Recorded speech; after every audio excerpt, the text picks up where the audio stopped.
بسم اللہ الرحمن الرحیم۔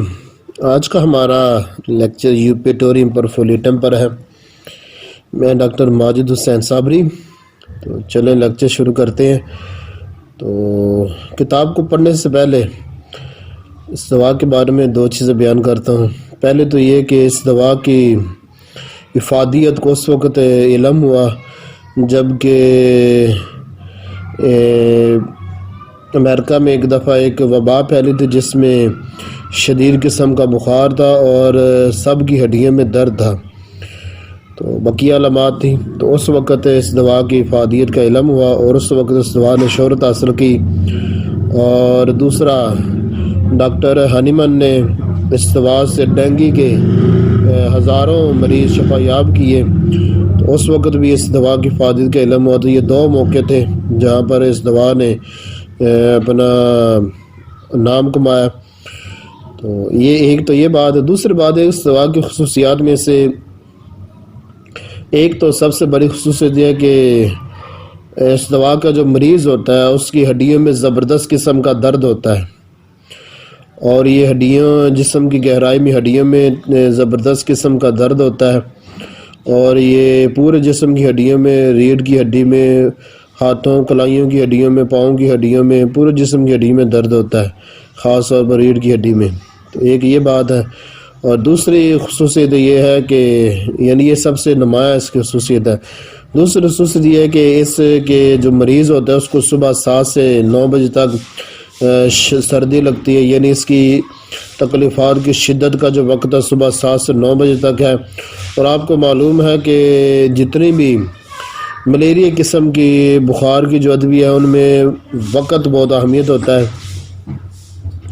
ایپس ملیفیکا کے بخار میں آپ کو معلوم ہے کہ وہ دن کے 3 بجے شروع ہوتا ہے، اس وقت اس کے اور مغرب کے وقت شدت ہوتی ہے۔ اور بیلاڈونا میں آپ کو معلوم ہے کہ رات کو 11 بجے شدت ہوتی ہے، اس کا عروج ہوتا ہے۔ اور جو نیٹرمیور کے بخار میں دن کو 11 بجے اور رات کو 11 بجے شدت ہوتی ہے، اور رسٹاکس میں جو شدت ہے دن کو 10 بجے ہے۔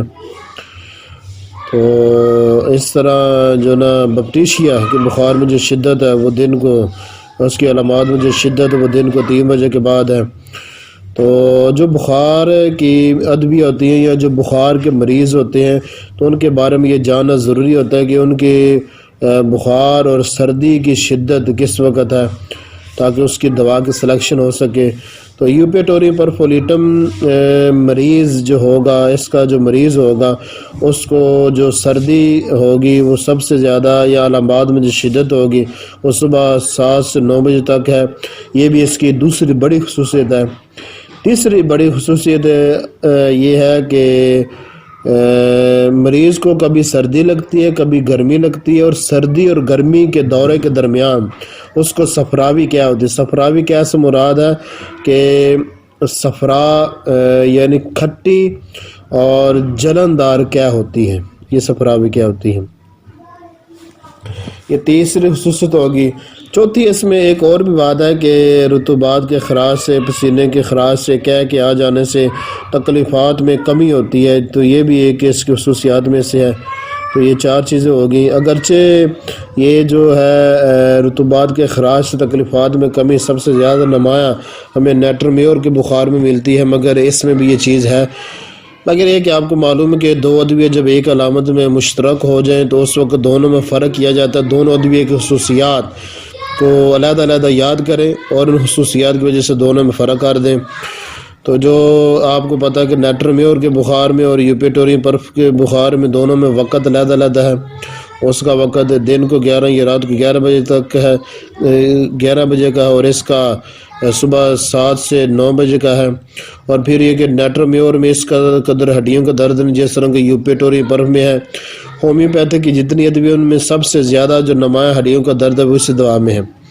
اور تیسرا جو چیز ہے جاڑے اور بخار کے درمیان جو صفراوی کیا ہے وہ نیٹرمیور میں نہیں ہے۔ نیٹرمیور میں ہے کہ شدید قسم کے درد سر سے کیا پیدا ہوتی ہے، اور اس میں درد جس طرح یوپیٹوریم پرف میں ہڈیوں کا درد نمایاں ہے اس طرح اس میں درد سر نمایاں ہے۔ بہرحال تو یہ فرق اس لیے کر دیا کہ آپ کو فرق کرنے کا طریقہ آنا چاہیے. آئیں اب ہم اس کا بیان شروع کرتے ہیں.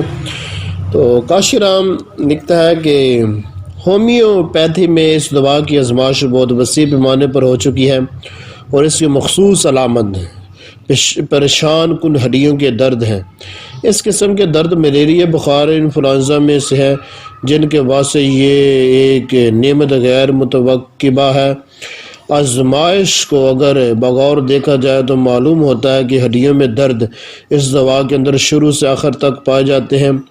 درد سر، اندرونی ہڈیوں میں پھوڑے کے سے درد کے ساتھ آنکھوں کے گڑوں کی ہڈیوں میں درد، کھانسی جس کے ساتھ سینے میں پھوڑے کا سا درد ہو، تمام اعضاء اور ہڈیوں میں درد ہے، ہڈی میں درد ہے. یوپیٹوریم پرف کی ایک مخصوص کھانسی ہوتی ہے. کھانسی میں مریض جانور کی طرح ہاتھوں اور گھٹنوں کے بل کھڑا ہو جاتا ہے اور اس طرح کھڑے ہونے سے اسے کسی قدر آرام محسوس ہوتا ہے. یہ ہمارا پہلا پیرا تھا. اس میں تو ایک اس کی مخصوص علامت، جس کے 4 علامتیں جو شروع میں ہم نے بیان کی ان میں سے ایک علامت ہے جو سب سے بڑی اس دوا کی علامت ہے اور سب سے نمایاں، سب سے خاص ہے، یہ علامت ہے جو اس دوا کی طرف ہمیں رہنمائی کرے گی. جب ہم کسی بھی بخار میں یہ علامت دیکھیں گے، چاہے وہ ملیریا قسم بخار ہو، چاہے وہ انفلوئنزا سے مراد ایک ایسا بخار جس میں نزلہ بہت زیادہ مقدار میں ہو جو تھمنے کا نام ہی نہ لیتا ہو، اور چاہے وہ ڈینگی بخار ہو، چاہے وہ اس بخار کا گردن توڑ بخار نام ہو یا کوئی بھی اس کا نام ہو، تو اس میں یہ دوا ہوگی. جب اس کی جو مرکزی علامت سب سے بڑی ہے وہ پریشان کن ہڈیوں کے درد ہے وہ.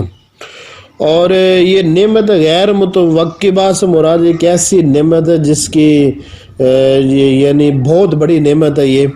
تو اس کی وجہ یہ ہے کہ ہمیں وبائی امراض میں جو اس دوا کی علامات ملتی ہیں تو وبائی امراض میں اس نے بہت زیادہ نام کمایا ہے. اور اللہ تعالیٰ کی ایک نعمت ہے کہ جب وبائی امراض میں دو قسم کے وبائی امراض میں یہ مفید ثابت ہو چکی ہے. ایک وبائی امراض جس میں ایک ہڈی توڑ بخار تھا، دوسرے وبائی مرض جو ہنیمن کے زمانے میں آئی تھی اور ہمارا زمانے میں بھی ہے وہ ڈینگی بخار ہے، جس کو انڈیا میں ڈینگو بخار کہتے ہیں اور ڈینگو فیور کہتے ہیں اور ہمارے ہاں ڈینگی بخار کہتے ہیں. اور یہ اصل میں ہڈی توڑ بخار ہے اور یوپیٹوریم پر ہڈی توڑ بخار کی سب سے بڑی دوا ہے، اس لیے یہ نعمت غیر متوقبہ ہے. باقی اس کی آزمائش میں ایک علامت ہے جو شروع سے آخر تک جو ہمیں ملے وہ ہڈیوں میں درد ہے. پریشان کن یہ جسم کی گہرائی میں ہڈیوں میں درد ہوتا ہے، وہ جسم کی ساری ہڈیوں میں درد ہوتا ہے، چاہے وہ سر درد کے ساتھ ہڈیوں میں درد ہو، آنکھوں کے درد کے ساتھ ہڈیوں میں درد ہو، کھانسی کے ساتھ ہڈیوں میں درد ہو، یعنی جسم کی ہڈی میں درد. اس دوا کی ایک یہ خصوصیت ہے. باقی 3 جو میں نے بیان کر دی ہیں. بہرحال باقی رہا کہ یوپیٹوریم پرفولیٹم یہ ایک بنیادی طور پر بخار اور سردی والے بخار کی دوا ہے، اور اس کو مناسب یہ ہوگا کہ ہمیں بجائے اس کو کہ ہم ملیریا بخار کی دوا قرار دیں یا انفلوئنزا یعنی جس کو ہوا نزلاوی کہتے ہیں اس کا نام دیں، یا اس کو ڈینگو بخار کا نام دے، اس سے بہتر ہے کہ ہمیں اس کو ایسا نام دے جو کہ سب کو شامل ہو، سب کے ساتھ مشترک ہے. وہ ہڈی توڑ بخار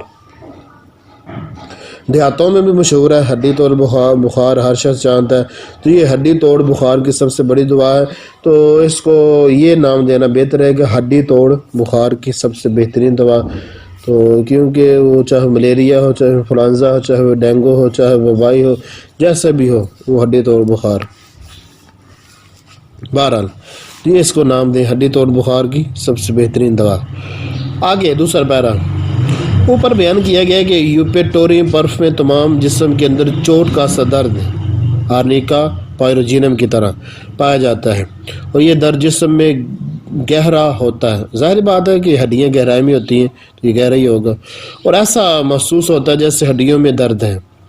ڈاکٹر گرنس اس کی علامت یوں بیان کرتے ہیں: اعضاء میں اور پیٹھ میں شدید درجے سے ہڈیاں ٹوٹ گئی ہوں، بازوؤں اور ٹانگوں میں درد مراد ہڈیوں میں، گوشت میں پھوڑے کے سے درد کے ساتھ ہڈیوں میں پھوڑے کا سا درد ہے، بازو اور کلائیوں میں اس قسم کا درد جیسے کلائیاں ٹوٹ گئی ہوں، ٹانگوں میں پھوڑے کا سا درد، اٹھتے وقت ٹانگوں میں سختی اور درد، پنڈلیوں میں اس قسم کا درد جیسے کوئی پٹی پھٹی گئی ہوں،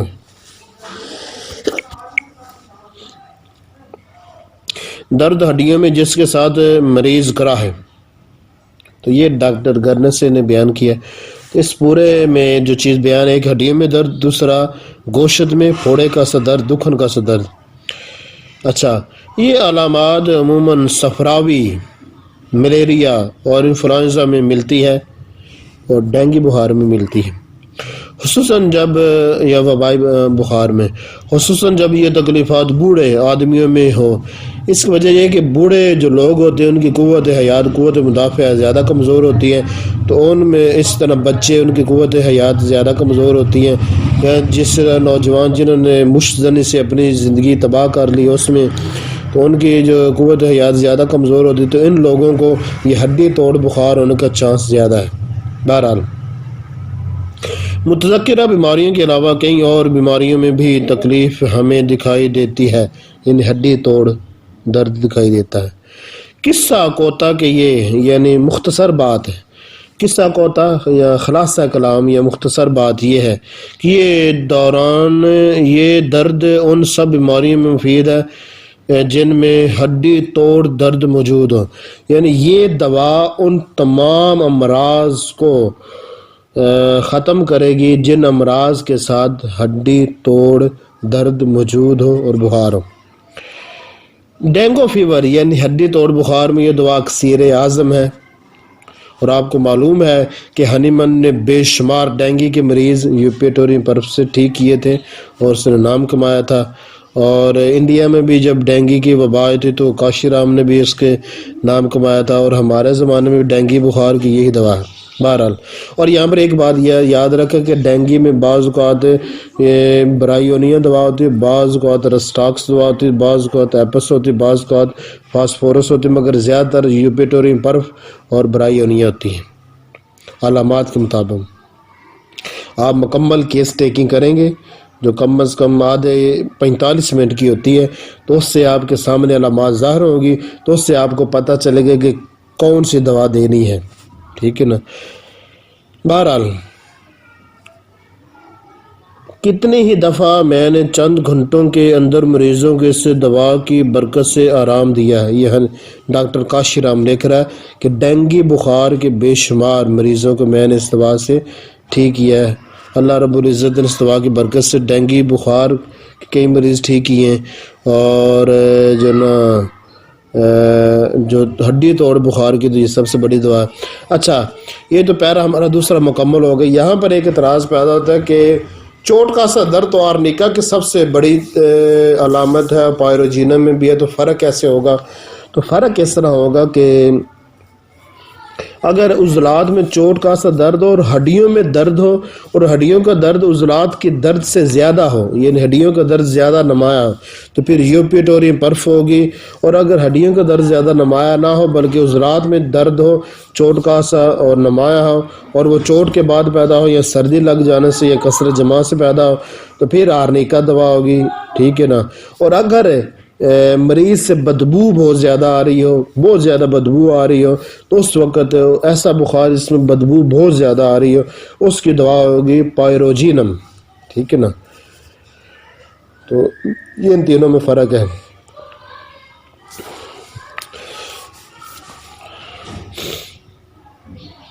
اب تیسرا پیرا پڑھتے ہیں۔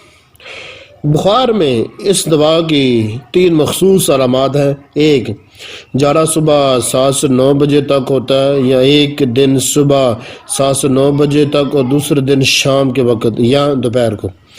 دوسری علامت یہ ہے کہ جاڑے سے قبل یعنی پہلے ہڈی میں درد ہوتا ہے، جاڑے سے مراد سردی کا دورہ۔ تیسری، جاڑے یعنی سردی کے دورے اور بخار کے درمیان صفرا کی قے ہوا کرتی ہے، اس کی میں وضاحت پہلے کر چکا ہوں۔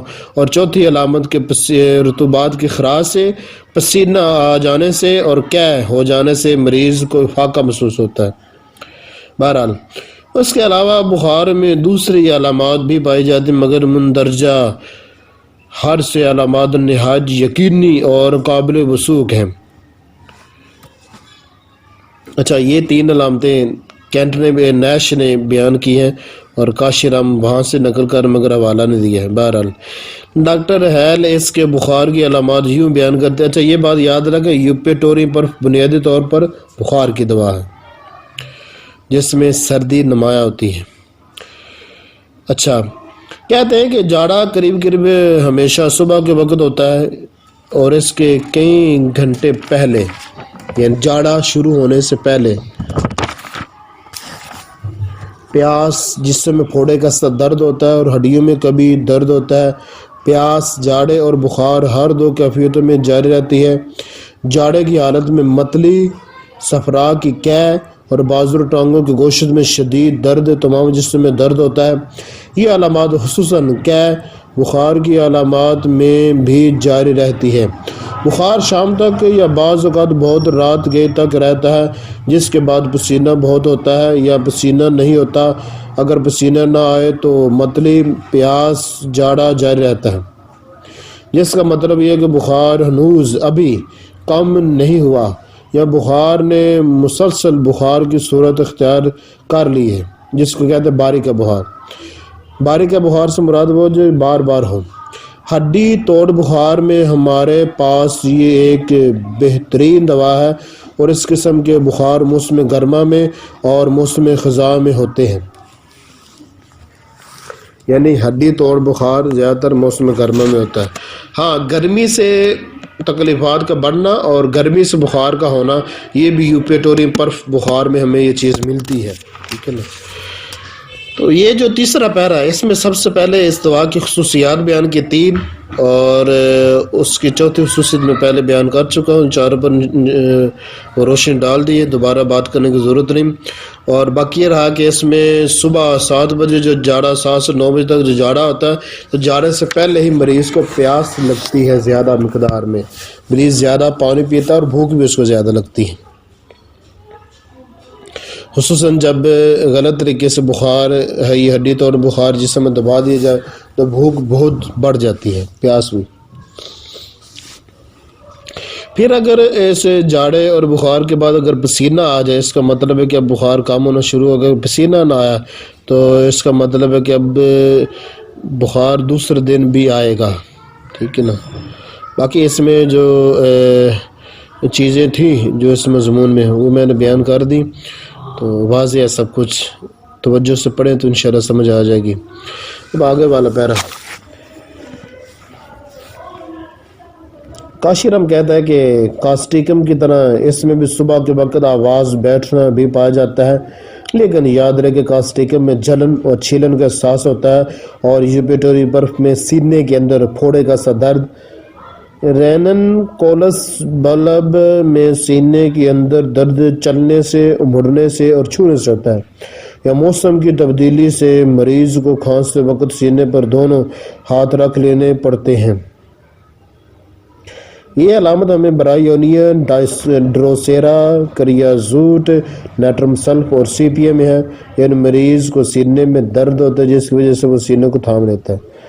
بہرحال خوب یاد رکھیں کہ رینن کولس بلب یہ دوا کا نام ہے اور یوپیٹوری برف ہر دوا انفلوئنزا کے لیے، ہر 2 انفلوئنزا کے لیے، دونوں انفلوئنزا کے لیے ادویہ ہے، مگر یوپیٹوری برف میں درد سخت ہوتے ہیں۔ اب اس پیرے میں ایک تو یہ کہا گیا کہ یوپیٹوری برف جب مریض کو بخار ہوتا ہے تو صبح کے وقت آواز کا بیٹھنا پایا جاتا ہے، یہی علامت ہمیں کاسٹیکم ملتی ہے۔ دونوں میں فرق کیا ہے؟ تو اس میں جو فرق ہے بتایا گیا ہے کہ کاسٹیکم میں جلن چھیلن زیادہ ہوتی ہے، یوپیٹوری برف میں تھوڑے کا سا درد زیادہ ہوتا ہے، مگر میں فرق بیان کرتا ہوں وہ یہ ہے کہ کاسٹیکم بخار کی جو ایک تو یہ کہ کاسٹیکم ایک مزاجی دوا ہے، عموماً یہ بخاروں میں استعمال نہیں ہوتی۔ دوسرا، کاسٹیکم مزاج کے لوگ ہوتے ہیں تو ان کو بخار محسوس ہوتا ہے رات کو 6 سے 10 بجے کے درمیان، ٹھیک ہے نا، تو اس کے بخار کا یہ وقت ہے۔ اور یوپیٹوری برف جو نا، اس کے بخار کا وقت آپ کو معلوم ہے، شدت کا وقت صبح 7 سے 9 بجے تک ہے، ایک بات۔ دوسری بات کہ یوپیٹوری برف میں آپ کو معلوم ہے کہ اس میں صبح جاڑے کا دورہ شروع ہونے سے پہلے پیاس بہت لگتی ہے، کاسٹیکم میں پیاس نہیں لگتی، کاسٹیکم کا جو مریض ہوتا ہے اس کو پیاس نہیں لگتی۔ اور تیسری بات ہے کہ جو نا ہماری جو وبائی امراض ہیں، ان وبائی امراض میں جس کو آپ آج کہتے ہیں وائرس، ٹھیک ہے، وائرس پھیل گیا، یہ جو وائرس پھیل گیا نا اس کو کہا جاتا ہے وبائی مرض، ٹھیک ہے نا۔ تو وائرس پھیل جانے کی صورت میں، یہ وبائی صورت میں یوپیٹوری پرف تو عموماً استعمال ہوتی ہے، اپنی اس کی علامت موجود ہوں، 4 علامتیں جو میں نے بتائی ہے، مگر کاسٹیکم نہیں استعمال ہوتی، کاسٹیکم مزاجی طور پہ استعمال ہوتی ہے۔ دوسرا کہ یوپیٹوری پرف دوا کو آپ مختلف بخاروں کی دوا قرار دے سکتے ہیں، مگر اس طرح کہ انفلوئنزا بخار یا ہڈی توڑ بخار یا ملیریا قسم بخار یا وبائی بخار تو ڈینگی بخار، مگر کاسٹیکم کو کسی بخار کا نام نہیں دے سکتے، ہاں یہ کہہ سکتے اس میں بخار ہے۔ تو جیسے میں سمجھتا ہوں کہ صرف ایک علامت میں مشابہ ہو جانے سے 2 دوائیاں تو گڑبڑ نہیں ہونی چاہیے، صرف ایک ہی علامت کہ صبح کے وقت گلے کا بیٹھنا دونوں میں موجود ہے، باقی علامات یکساں طور پر مختلف ہے۔ اور سب سے بڑا فرق یہ ہے کہ یوپیٹوری پرف تو ایک حادثاتی دوا ہے، ایک وبائی دوا ہے، جبکہ کاسٹیکم ایک مزاجی دوا ہے اور نہ اس کا حادثات کے ساتھ تعلق نہیں ہے، اس کے مخصوص جسمانی ساتھ کے ساتھ تعلق ہے۔ اب آگے درمیان میں جو چیز اس پیرے میں لکھی ہے کہ برائے اس میں جو نا کھانسنے سے سینے پر درد ہوتا ہے، مریض ہاتھ اس سینے پر رکھ لیتا ہے، یہ علامت ہمیں برائیونین ڈروسیرا کریازوٹم نیٹرمسلف سیپیا ملتی ہے۔ تو ان میں فرق کیسے ہوگا؟ تو وہی بات جو میں پہلے کرتا رہتا ہوں کہ آپ اس طرح کریں کہ یوپیٹوری پرف کی 4 خصوصیات کو یاد کر لیں، پھر برائیونیا کو اوپن کریں کتاب سے، اس کی خصوصیات کو یاد کریں، تو آپ کو دونوں ادویہ میں بنیادی فرق واضح ہو جائیں گے۔ برائیونیا کے نمایاں علامات اور ہیں، اس کی اور ہیں، اسی طرح ڈروسیرا کی بھی، اس طرح کریازوٹم کی بھی، اس طرح نیٹرمسلف کی بھی، اس طرح سیپیا کی بھی۔ تو اتنا زیادہ لمبا کرنے کی یہاں پر ضرورت نہیں۔ ہاں یہ بات ہے کہ یوپیٹوری پرف یہ برائیونیا اور نیٹرمیور کے قریب تر دوا ہے، اس لیے برائیونیا اور نیٹرمیور اس کی معاون دوا ہے، اور وبائی امراض میں برائیونیا نے بھی بڑا نام کمایا ہے، جس طرح یوپیٹوری پرف نے بھی وبائی امراض میں یعنی وائرس کی صورت میں بڑا نام کمایا، اس طرح برائیونیا نے بھی کمایا ہے۔ باقی ڈروسیرا نے نہیں، وبائی امراض میں اس کا اتنا کردار نہیں ہے، اس کا کھانسی میں اور ٹی بی میں کردار ہے، کریازوٹ یہ اس کا عورتوں میں کردار ہے، نیٹرم سلف تو یہ شخصیات کے لحاظ سے بڑا اس کا کردار ہے، مخصوص شکل و صورت کے لوگ ہوتے ہیں نیٹرم سلف کے۔ سیپیا عموماً عورتوں میں ہوتا ہے، یہ سمجھنے کی عورتوں کا ٹائیفائڈ بخار کہہ لیں، یا سیپیا مزاج کی عورتیں ہوتی ہیں، یہ ان کی دوا ہے۔ بہرحال برائی اونیا مزاج کے لوگ بھی ہوتے ہیں، اور وبائی صورتوں میں یہ حادثاتی اور مزاجی دونوں صورتوں میں یہ استعمال ہوتی ہیں۔ باقی یہ رینن کولس بلب یہ عموماً دوا استعمال نہیں ہوتی، یوپیٹوری برف بہت زیادہ استعمال ہوتی ہے وبائی امراض میں اور ہڈی توڑ بخار میں، آپ نے زندگی میں سنا ہی ہوگا نام۔ بہرحال اب آخری پیرا پڑھتے ہیں۔ ڈاکٹر کاشرام لکھتا ہے کہ جاڑا کمر سے شروع ہوتا ہے اور اس کے ساتھ تمام اعضاء میں درد ہوتا ہے، جیسے جسم بھر کی ہڈیاں ٹوٹ رہی ہیں۔ اب یہاں پر جاڑے کا کمر سے شروع ہونا، آپ یاد رکھیں کہ کیپسیکم وہ بخار ہے کہ جس بخار میں مریض کو سب سے زیادہ سردی کمر پر لگتی ہے، اور یہی علامت ہمیں یوپیٹوری پرف میں ملتی ہے کہ یوپیٹوری پرف میں مریض کو سب سے زیادہ سردی کمر پر لگتی ہے۔ تو دونوں میں فرق کیا ہوگا؟ ایک تو یہ ہے کہ ہڈیوں میں جتنا درد یوپیٹوری پرف میں ہے اتنا اس میں نہیں ہے، ایک بات۔ دوسری بات کہ یوپیٹوری پرف کا جو وقت ہے آپ کو معلوم ہے 7 سے 9 بجے تک ہے، اور یہ شدت عروج کا وقت ہے، جبکہ کیپسیکم کی شروعات اور شدت کا وقت رات کو تقریباً 8 بجے کا ہے۔ اور تیسری بات ہے کہ یوپیٹوری کیپسیکم کا جو مریض ہے وہ جب پانی پیتا ہے نا، تو پانی پیتا ہے تو ایسا جہاں جہاں سے پانی گزرتا ہے ایسا لگتا ہے وہاں سے چیزیں ٹھنڈی ہوتی جا رہی ہیں، اتنی زیادہ، یعنی پانی پینے سے اس کی سردی بڑھ جاتی، تکلیفات بڑھ جاتی ہیں، اور یہ علامت جس طرح اس میں نمایاں ہے کیپسیکم میں، یہاں پر نہیں ملتی، یوپیٹوری پرف میں نہیں ملتی۔ تو وہی بات کہ دو ادویہ کی خصوصیات کو جب ہم جان جائیں گے تو جب وہ دو ادویہ ایک ہی علامت مشترک ہو جائیں گی تو دونوں میں فرق کرنا آسان ہو جائے گا۔ بہرحال آگے پڑھتے ہیں۔ اس کے بعد تیز بخار ہوتا ہے جس کے ساتھ ساتھ یہ دردیں اور بڑھ جاتی ہیں۔ پسینہ مقدار میں کم یا زیادہ ہوتا ہے جس سے تمام دردوں کو سوائے درد سر کے جو بڑھ جاتا ہے آرام ملتا ہے، یعنی پسینہ نکلنے سے تمام تکلیفات میں کمی ہے۔ نوبت یعنی ایک وقت پر آنا، وقت مقرر پر آنا، نمایاں طور پر پائی جاتی ہے۔ یہ نوبت دوہری بھی ہو سکتی ہے، یعنی ایک دن تو جاڑا صبح کے وقت ہوتا ہے یعنی 7 سے 9 بجے، دوسرے دن شام کے وقت۔ جگر بھی اس سے معاف ہوتا ہے۔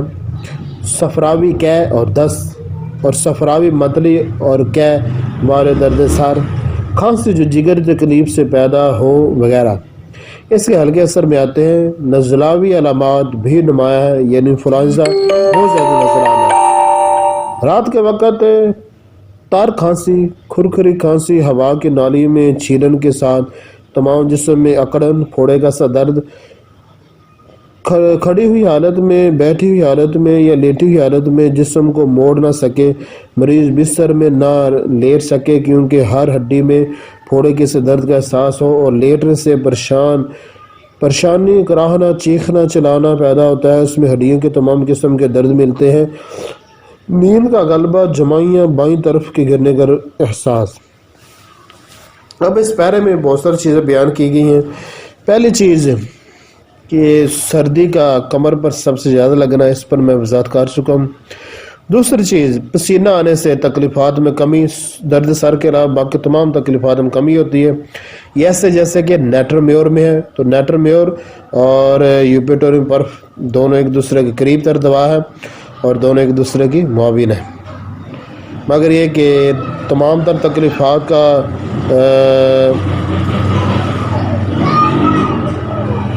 پسینہ آنے سے کم ہونا تو یہ سب سے زیادہ نمایاں ہے نیٹر میور میں، ٹھیک ہے نا، 12 دونوں میں ہے مگر نمایاں زیادہ اس میں ہے۔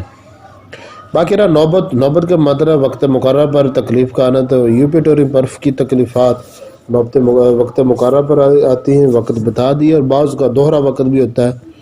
دوہرا وقت سے مراد کہ ایک دن ایک وقت پر آئے، دوسرے دن دوسرے وقت پر آئے، پھر تیسرے دن اسی پہلے وقت پر آئے، چوتھے دن پھر دوسرے وقت پر آ جائے، یہ دوہرا وقت بھی ہو سکتا، دوہری نوبت۔ باقی رہا کہ اس میں صفرا زیادہ ہوتی ہے، مریض زرد پڑ جاتا ہے کیونکہ صفرا کا رنگ زرد ہے اور صفرا بڑی کھٹی ہوتی ہے، بہت کھٹی ہوتی ہے اور جلندار ہوتی ہے۔ اس میں صفراوی قے بھی ہیں، صفراوی دست بھی ہے اور صفراوی متلی بھی ہے اور صفراوی پیشاب بھی ہے، یہ بھی بات ہے اس میں، اور مریض پیلا پڑ جاتا ہے اور زبان بھی اس کی پیلی پڑ جاتی ہے، یہ بھی یاد رکھنا۔ یوپیٹوریم پرف کا مریض جب زیادہ دن بیمار ہے تو وہ پیلا پڑ جاتا ہے، ہر چیز پیلی صفراوی ہو جاتی ہے، اس کو آپ صفراوی بخار بھی کہہ سکتے ہیں، مگر بہتر ہے کہ آپ اس کو ہڈی توڑ بخار ہی کہیں، ٹھیک ہے نا، یہ سب بخاروں کو شامل ہو جائے گا۔ باقی رہا کھانسی، اس پر پہلے بھی کچھ وضاحت کی ہے، اور باقی رہا نزلاوی علامات یعنی بہت زیادہ نزلہ بہنا، زکام جس کو انفلوئنزا کہتے ہیں، تو یہ بھی اس میں ہے، باقی علامات واضح ہیں۔ آگے یہ مقدمہ مکمل ہو گیا۔ آگے علامات میں، دماغی علامات میں رات کے وقت احساس جیسے وہ پاگل ہو جائے گا، اور سر درد میں جو کوئی خاص بات میں نوٹ نہیں کی مگر اس میں سر درد بہت شدید ہوتے ہیں۔ آنکھوں میں خاص بات ہم بتا چکے کہ ڈھیلوں میں پھوڑے کا درد ہوتا ہے، اور منہ زبان ذائقہ کڑوا ہوتا ہے اور زبان زرد ہو جاتی ہے، چہرہ بھی زرد ہوتا ہے، جس طرح پہلے ہم بتا چکے کہ یہ ایک صفراوی کیفیت طاری ہو جاتی ہے پورے جسم پر، اور معدہ اس میں بھوک پیاس زیادہ ہو جاتی ہیں، ابکائیاں آتی ہیں، ہچکی بھی ہوتی ہے، اور ملائی کے برف کی خواہش بھی ہوتی ہے۔ شکم، پخانے میں اور آلات تنفس میں جو کھانسی پر ہم کچھ بات کر سکے، اور باقی رہا آگے جو ایک عنوان آ رہا بخار، وہ مکمل ہائی لائٹ کرنا ضروری ہے کیونکہ یہ ظاہر بات ہے کہ یہ بخار کی دوا ہے اس پر اس کی شہرت ہے، خصوصاً وبائی بخار. اس میں جو 4 خصوصیات ہیں اس کے بخار میں وہ ہم پہلے بیان کر چکے، اور مزید جو خصوصیات ہیں اس میں لکھی ہوئی ہیں، اور کمی زیادتی ہے تو وہ ہم پڑھتے ہیں. کہتے ہیں کہ چت لیٹنے سے کھانسی بڑھتی ہے، چہرے کو تکیے پر رکھ کر اور گھٹنوں کے بل کھڑے ہونے سے کھانسی کو آرام ہوتا ہے، کھڑے ہو جانے سے درد سر کو آرام ہوتا ہے، کھانسنے سے شدید پریشان کن درد پیدا ہوتے ہیں جو قحط سے رفع ہو جاتے ہیں. اچھا یہ بات یاد رہے کہ ڈینگی بخار میں اگر مریض کو جلدی قحط آ جائے نا تو اس کا مطلب کہ بخار جلدی اتر جائے گا، اگر جلدی قحط نہ تو اس کا مطلب کہ بخار لمبا ہوگا، کم از کم 7 دن تک آئے گا. بہرحال پیاس شدت کی ہوتی ہے، لیکن ٹھنڈا پانی پینے سے لرزہ اور صفراوی قحط پیدا ہوتی ہے. تو پانی پینے سے سردی کا بڑھنا، تکلیفات کا بڑھنا تو کیپسیکم میں ہے، تو سب سے زیادہ نمایاں کیپسیکم میں ہے، مگر یہی علامت ہمیں یوپیٹوریم پرف میں ملتی ہے. دونوں میں جو فرق ہے وہ ہم بتا چکے ہیں. آگے جاڑا نمایاں ہوتا ہے، مریض ڈھانکنا چاہتا ہے، مریض مکان کے اندر بہت رہتا ہے. اچھا نقص ومیکا کا مریض بھی ڈھانکنا چاہتا ہے، یوپیٹوریم کا بھی مریض ڈھانکنا چاہتا ہے، مگر دونوں میں فرق وقت سے آپ کر سکتے ہیں. نقص ومیکا کا وقت صبح 7 سے 9 بجے کا نہیں ہے، بلکہ اس کا رات کا وقت ہے، اور مریض چادر نہیں اتار سکتا، اتنی سردی لگتی ہے، عام لوگوں سے ڈبل سردی لگتی ہے. عام جو آپ کو بخار ہوتا ہے نا، عام جتنے بھی لوگوں کو بخار ہوتا ہے اس میں اتنی سردی نہیں ہوتی اگرچہ چادر لیتا ہے، مگر جو نقص ومیکا بخار ہے یہ عام لوگوں سے ڈبل ہوتا ہے، اس میں سردی بھی ڈبل لگتی ہے. سمجھنے کہ نقص ومیکا ڈبل نمونیا ہے، ٹھیک ہے نا، بلکہ ڈبل نمونیا سے بھی ایک قدم آگے ہے، اتنی اس میں سردی ہے. اس نقص ومیکا بخار میں مریض چادر نہیں اوپر سے اتار سکتا، اور یہی علامت ہمیں یوپیٹوریم پرف میں ملتی ہے. دونوں میں فرق ہوگا اس خصوصیات کے اعتبار سے. دوسرا ہے کہ نقص ومیکا عموماً مزاجی طور پر استعمال ہوتی ہے، مگر بعض اوقات بخاروں میں بھی ہوتی ہے، عورتوں میں بھی ہو سکتی ہے، مگر بخار کی صورت میں بعض اوقات، مگر عورتیں نقص ومیکا مزاج کی نہیں ہوتی. اچھا کھلی ہوا میں تکلیف بڑھتی ہے. اب دیکھیں یہ یہاں پر مجھے یاد آیا کہ برائیونیا اور نیٹرومی اور دونوں کے اس برائیونیا جو نا یوپیٹوریم پرف کے قریب تر دوا ہے، مگر یہ کہ برائیونیا کا مریض کھلی ہوا کی خواہش کرتا ہے، کھلی ہوا میں تکلیفات اس کی کم ہوتی ہے اور اس کی بڑھتی ہے، یوپیٹوریم پرف کی بڑھتی ہے. دوسرا کہ برائیونیا کے درد حرکت کرنے سے بڑھتے ہیں، اس کے حرکت کرنے پر مجبور کرتے ہیں، اس کے اپوزٹ ہے، رسٹاس کی طرح ہے. اور تیسرا ہے کہ برائیونیا کے جو درد دبانے سے کم ہوتے اس کے کم نہیں بڑھتے ہیں. صرف سینے کی تکلیف میں اور کھانسی میں برائیونیا کے قریب ہے، باقیوں میں تو کافی فرق ہے. باقی رہا پانی پینے سے یوپیٹوریم پرف کی تکلیفات آپ کو معلوم ہے کہ بڑھتی ہیں اور شدید پیاس ہوتی ہے، اور برائیونیا کی تکلیفات پانی پینے سے کم ہوتی ہے، یہ بھی فرق ہے. بہرحال آپ کو معلوم ہے کہ جب 2 ادویے کی خصوصیات کو آپ جان لیں اور 2 ادویے کے کمی زیادتی کے اسباب کو جان لیں تو آپ کو فرق کرنا آپ کے لیے آسان ہو جائے گا. بہرحال تکلیفات میں نوبت پائی جاتی ہے. نوبت کا مطلب کہ یوپیٹوریم پرف کی تکلیفات وقت مقرر پر آتی ہیں، وقت پر ہم بات کر چکے. بات چیت کرنے سے مریض بہتر محسوس کرتا ہے، یہ بھی بڑی خاص بات ہے، یوپیٹوریم پرف کا مریض بات چیت سے بہتر محسوس کرتا ہے. اللہ تعالیٰ میرا اور آپ کا حامی و ناصر ہو، اور مجھے اور آپ کو دینی دنیاوی اور اخروی ترقی عطا فرمائے، اپنا قرب عطا فرمائے، اپنے پیارے بندوں میں رکھے، اور ہمارے لیے آسانی عطا فرمائے، اور ہمارے علم میں، عمل میں، رزق میں خیر و برکت عافیت عطا فرمائے، اور حتی الامکان خطا سے محفوظ رکھے، اور ہماری عزت کی حفاظت فرمائے.